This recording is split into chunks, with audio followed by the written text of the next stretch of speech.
Dross, and we're back. And I'm gonna try to push through this intro really quickly. So I was watching Pat's video recently. I think he called it the Year of Our Lord, and I was really digging it. And I've seen Scourge of Vinyl do a very similar video where they highlight a specific year of music that was important to them, and I want to do it too. So I'm not sure what I'm going to call this yet. I might call it a day in the life or a year in the life or something stupid like that. But yeah, I want to show off some shit. And fuck it.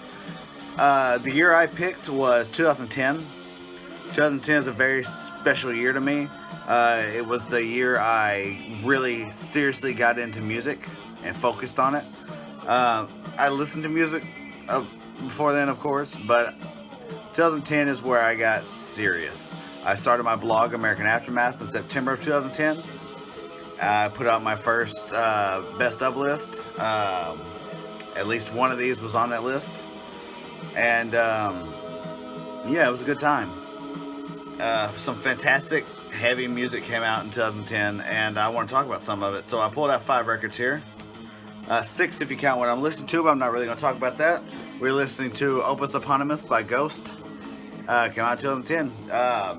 I really could give a fuck about the rest of their catalog, but this album seriously holds up. Really good occult rock, Sabbath worshipping shit. Yeah. So without further ado, let's kick this bitch off with my first pick. So yes, number 1 is an album that I fucking love by a band that I love, that I only got into, I think, late last year, strangely enough.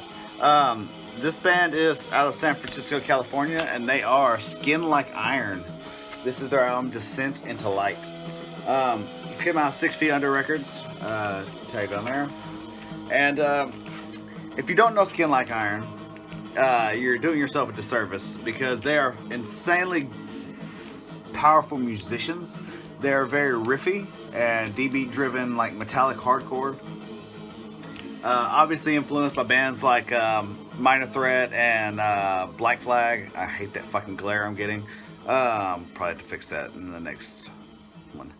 But yeah, influenced by early 80s hardcore, but with the D-beat influences of bands like Wolf Brigade, Discharge. Really fucking good shit. They put out a handful of releases, but this is the one that really sticks out to me. And I can never get enough of this album. Yeah, this band doesn't really focus on just punch, get in, get out, heavy, 1 second screaming, fuck it. This band has structure, and they're fantastic musicians, and they crush every fucking track on this album. 1, 2, 3, 4, 5, 6, 7, 8, 9, 10 tracks on this album. Plays at 45 RPM. My favorite track is track 3, Violent Trauma, but that is not to diminish any of the tracks on this album. Every fucking song crushes. And yeah, like I said, I can never get enough of this band. I am sad that I don't have any of their other albums on vinyl. I do own them digitally, but that doesn't count. But I will definitely have to get more Skin Like Iron in my collection very soon. Like I said, this came out on 6 Feet Under Records. It has this nice one-sided, glossy, heavy-duty paper lyric sheet, which is good to have. Like I said, one-sided.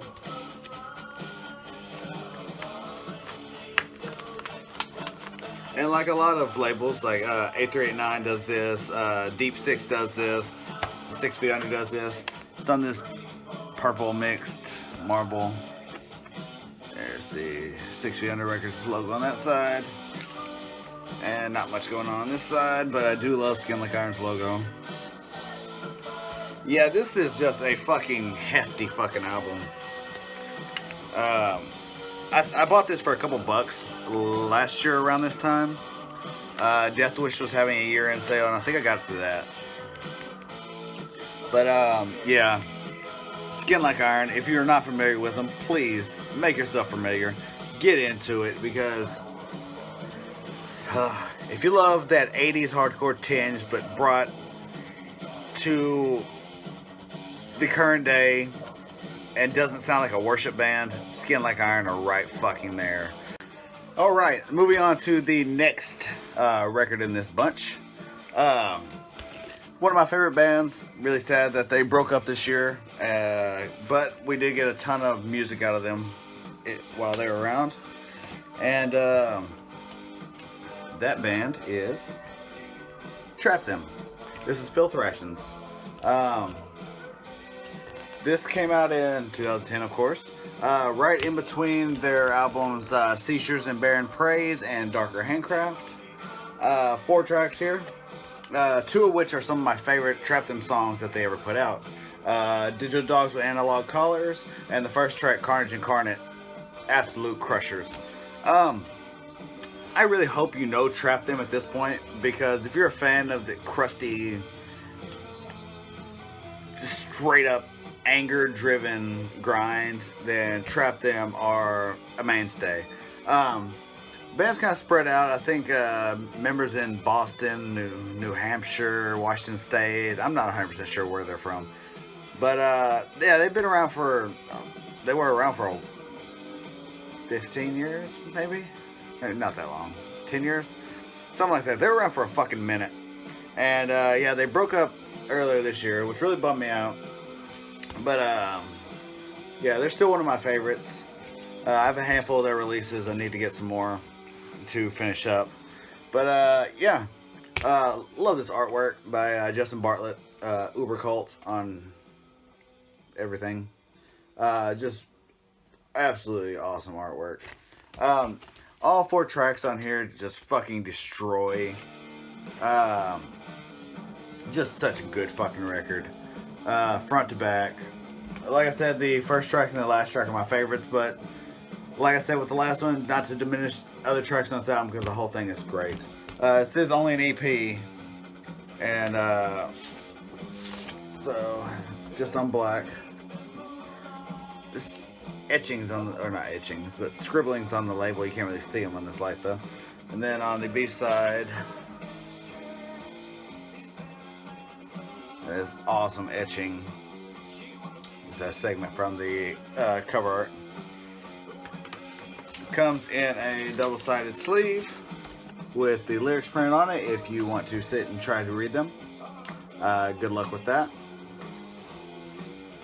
Yeah, Trap Them are just, they're such a fucking great band, and they will be sorely missed, but luckily they were not the key holders for this genre of music. There are a ton of other bands, and even though they will be missed, I have more shit to listen to. There's a band that I talked about a month ago, maybe longer, called Moral Void, that have this same kind of vibe to them that I'm really digging right now. But yeah, Trap Them, Filth Rations. It's that good shit. And moving on to the next set. Actually, in the background, we did change the soundtrack from Ghost to Coffin Worm, When All Became None. Also came out in 2010. I've talked about it a couple times. Fantastic fucking album. Sorry. Great shit, but that's what's playing in the background now. Moving on. And I'm catching a theme here with the Trap Them album, and the next 3 all were released on Southern Lord Records. So that's fun. This one right here, this is from the Italian band The Secret. One of the most non-search engine optimized bands of all time. I fucking love this band and everything they've done. 4 full lengths so far. Nothing since 2012. Agnes Day came out in 2012, and they've heard nothing since then. This was their 2010 album, Salve et Coagula. I guarantee that's not how that's pronounced, but I don't do good with these types of things. Also, more artwork by Uber Cult. That's awesome. Yeah, this fucking band, disgustingly heavy, like blackened grind, elements of crust, but just filthy music. Some of the most pissed off music I've ever heard in my entire life. This is an album that I got early on in my collecting and has never left my turntable. It's always there, and it always will be. because this fucking album crushes so fucking hard. Got 12 tracks on here. Clocks in less than 35 minutes. Most of the tracks are reasonably a reasonable length. I think there's only one that's under a minute, and I think even that one cuts it pretty close. But yeah, every track on this beast just heavy hitting, thundering, disgusting Italian grind with that blackened tinge.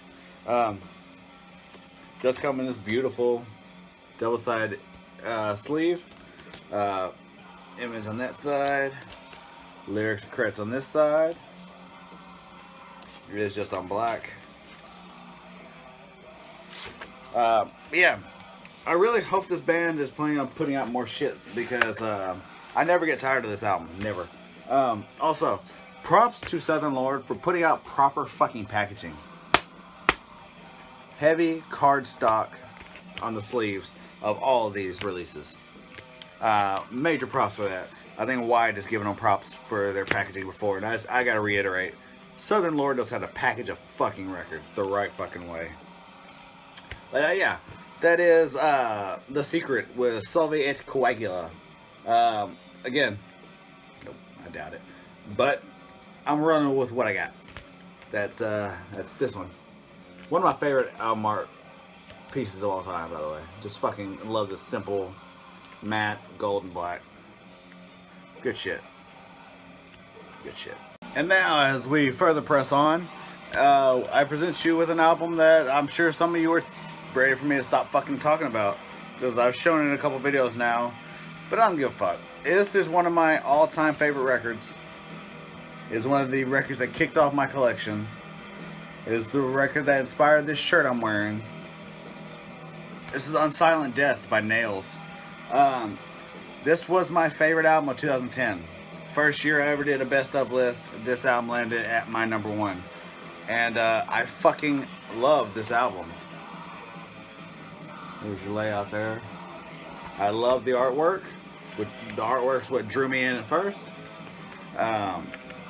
The music is just top notch. It's 100% the best work this band has ever done. Which is kind of a bummer because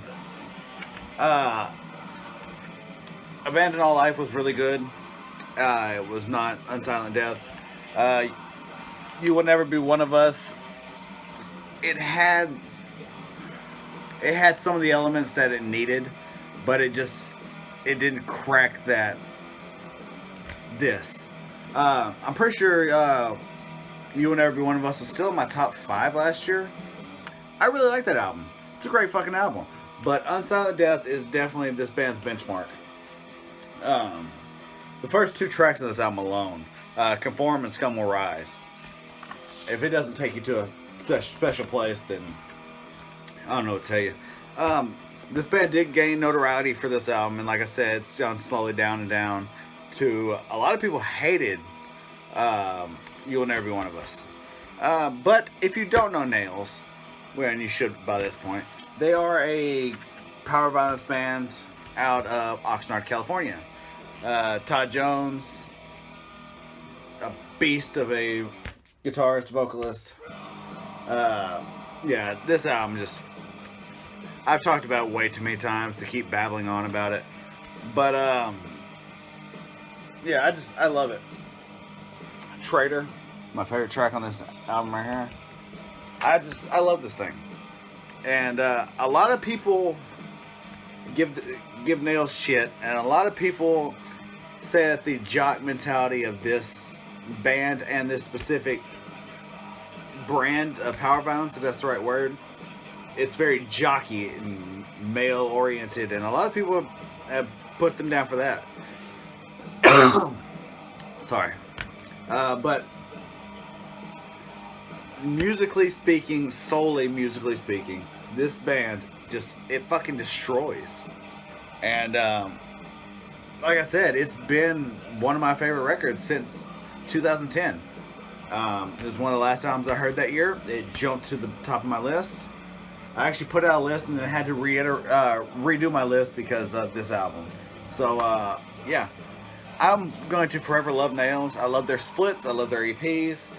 I love all 3 albums, but this is their most definitely their high point. Unsilent Death by Nails. Like I said, inspiration for the shirt I'm wearing, my X-Files shirt. Great fucking grinding, power ballads, nastiness. My copy is on It's Clear, which I've seen people really interested in the last couple years. I don't think I'd ever part with mine, but yeah. Again, Southern Lord. Again, heavy fucking duty packaging. This is the shit. Yeah, Nails, Unsilent Death. Fucking love this album. Love it or hate it. People got their own feelings about them. I love them. That's it. Yes. And now we move on to the final LP in this bunch. This has been a fun video. I'm gonna definitely have to do another one of these. Pick another year. Yeah, the last one in this is Heavy Breathing by Black Breath. This is the band's debut LP. They released a demo and an EP before this. But this is their debut. Also on Southern Lord. Also in very good cardboard. Unfortunately, mine has gotten damaged over the years. I'm not sure how or why this happened. But it really sucks. But it's only on the jacket. The inner sleeve and the LP are in perfect condition. But yeah, what can I start here? Black Breath are a crusty death metal band out of Seattle, Washington. Kind of what Trap Them did with the crusty grind, Black Breath does with more death metal. It's that same buzzsaw, entombed worshiping guitar that you got in Trap Them, you get in Black Breath also. They're somewhat similar, but you could definitely tell the differences between the two bands. And this band definitely didn't get the same hype that Trap Them did. Black Breath, they were still good after this album, but I think this is still their landmark. This is a great fucking record. Eat the Witch, second track on here, first song I ever heard, and definitely my favorite that the band ever released. This was also in my best of 2010 list. I went back and looked at the list in between the last segment and this one. Man, I actually haven't listened to this in a while. I need to. And looking at the song titles and reading some of the lyrics, it just really pumps me up and makes me want to listen to this again. Totally awesome. Like I said, crusty, death, some thrash. Yeah, good shit. Really fucking good. I got this, 2011 maybe? No? Maybe the end of 2010, somewhere around in there. It was new when I got it. But yeah, I fucking love this thing. And it comes in as great. Again, heavy stock, two-sided insert sleeve, because Southern Lord knows what the fuck they're doing. It's all the lyrics. I love the accompanying art pieces for each title. There's the band's logo up there, the rest of the lyrics, and this nice graphic down here. Really, really good shit. I love it's on this as well as the back of here. The vocalist Neil McAdams is listed as Demons. He performs Demons. But yeah, the record's just on black. Nothing really interesting on the labels or anything. But yeah, I've listened to everything this band's put out, and I will continue to. But this, a lot like Nails, it's going to be really hard to top this album for me. I want to say that Eric maybe only liked the first EP. But I like that EP. It's really fucking good. But this is where it's at for me when it comes to Black Breath. Also, I fucking love this band picture right here. It's fucking great. But yeah, those were 5 LPs from 2010. Sorry, I got a tickle in my throat. It's awful. Oh, while I was doing research, I also remembered that this was also on my year-end list of 2010. So that's fucking awesome. This is on Profound Lore and Seventh Rule. It's Coffin Worm with When All Became None. Before that, we were listening to Opus Eponymous by Ghost. You all know about Ghost. Don't need to hype that up any more than I already have.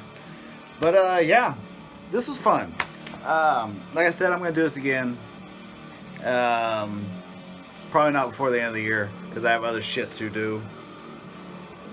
But definitely fun. Shout out to Brandon, Scourge of Vinyl, and Pat, Ground Zero Salem, for the inspiration to do something like this. I hope it didn't suck. Yeah, I'm going to go chill for the rest of my day off and wait on the mailman who's bringing me some cool shit. As always, thanks for watching. Thanks for subscribing. Tell your mom, tell your little brother, tell the mailman to send me some new shit. I'll be waiting. I've been Ross. This is On The Record. Thanks.